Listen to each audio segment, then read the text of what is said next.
சமந்தா பார்த்துட்டிங்கன்னா, பொது இடத்துல மாஸ்க் போட்டு நடந்த வீடியோ வந்து சமூக வலைதளங்கள்ல ரொம்பவே வைரலா போயிட்டுருக்கு. அவங்க பார்த்துட்டிங்கன்னா, இடையில தசை அலர்ஜி சம்மந்தப்பட்ட நோயால ரொம்பவே பாதிக்கப்பட்டிருந்தாங்க. அது மட்டும் இல்லாம நாக சைத்தன்யா கூட டிவோர்ஸ் ஆகி ரொம்பவே தனிமையில இருக்காங்க.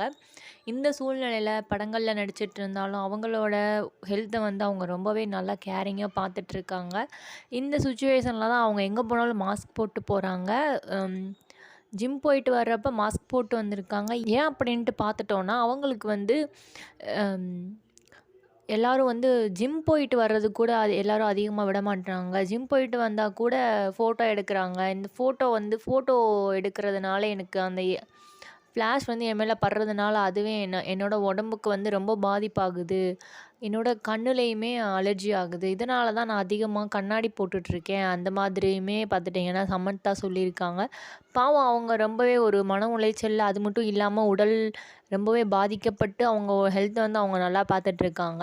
அவங்கள வந்து ரசிகர்களுமே தொல்ல பண்ணாம இருந்தா இன்னும் நல்லாயிருக்கும் அப்படின்ட்டு அவங்க சொல்றாங்க.